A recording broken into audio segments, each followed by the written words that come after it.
राज्य शासनाकडून महाराष्ट्र सुवर्ण जयंती नगरोत्थान अभियानाअंतर्गत कोल्हापूर शहरातील 16 रस्त्यांच्या कामासाठी 100 कोटी 33 लाखांचा निधी उपलब्ध झालाय। या रस्त्यांच्या कामाचा ठेका सोलापूर इथल्या एव्हरेस्ट इन्फ्रास्ट्रक्चर अँड डेव्हलपमेंट या कंपनीला मिळालाय। मात्र ही कंपनी आणि महापालिका प्रशासनाचा ताळमेळ लागला नसल्यानं ही रस्त्यांची कामं झालेली नाहीत। कोल्हापूर शहरातील सर्वच रस्ते खराब झाल्यामुळे नागरिकांचे मोठे हाल होत आहेत। याबाबत विविध पक्ष संघटनांनी वेळोवेळी महापालिकेकडे तक्रारी तसंच आंदोलनही केली, तरीही महापालिका प्रशासनानं याकडे दुर्लक्ष केल्यानं कोल्हापूर शहर आणि नागरी कृती समितीनं सोटामारो आंदोलन केलं। 8 दिवसात या आंदोलनाची दखल घेतली नाही तर महापालिकेत जाऊन शेण फेको आंदोलन करण्याचा इशाराही कृती समितीनं दिला होता। महापालिकेनं या इशाऱ्याकडे सुद्धा दुर्लक्ष केलं।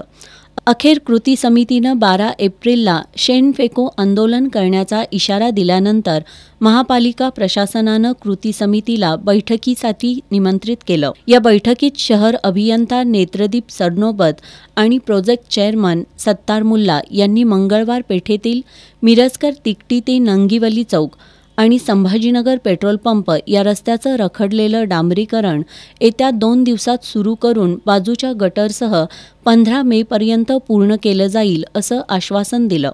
याबरोबरच शहरातील मारुती चौक ते गोखले कॉलेज, निर्मिती कॉर्नर ते कळंबा कारागृह, खरी कॉर्नर ते गांधी मैदान आणि उभा मारुती चौक, रामानंद नगर चौक ते जरगनगर आणि सुभाषनगर ते भोसले हॉस्पिटल या प्रमुख 5 रस्त्यांची कामंही 31 मेपर्यंत पूर्ण केली जाणार असल्याचं यावेळी सांगण्यात आलं। कृती समितीच्या पदाधिकाऱ्यांनी यापूर्वी दिलेल्या निवेदनाप्रमाणे कामांची पूर्तता झाली पाहिजे, प्लॅन आणि इस्टिमेटप्रमाणे कामं झाली पाहिजेत अशा मागण्या करताना महापालिकेकडून रस्त्याच्या कामासाठी होत असलेल्या दिरंगाईबद्दल तीव्र शब्दात नाराजी व्यक्त केली।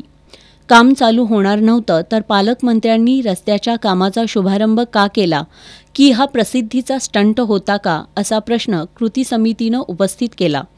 यावेळी अशोक पोवार, रमेश मोरे, रामानंद सुर्वे, गजानन यादव, प्रकाश चुएकर, वसंतराव मुळीक, सुनील मोहिते, प्रसाद जाधव, चंद्रकांत सूर्यवंशी, राजेंद्र ठोंबरे, संभाजी जगदाळे, दिलीप सावंत, राजू मालेकर, चंद्रमोहन पिसाळ, गजानन गरुड, प्रकाश आमते, लहुजी शिंदे, चंद्रकांत चिले, अमृत शिंदे, जयसिंग शिंदे, रामभाऊ कोळेकर, रामा कोवाड यांच्यासह पदाधिकारी आणि कार्यकर्ते उपस्थित होते।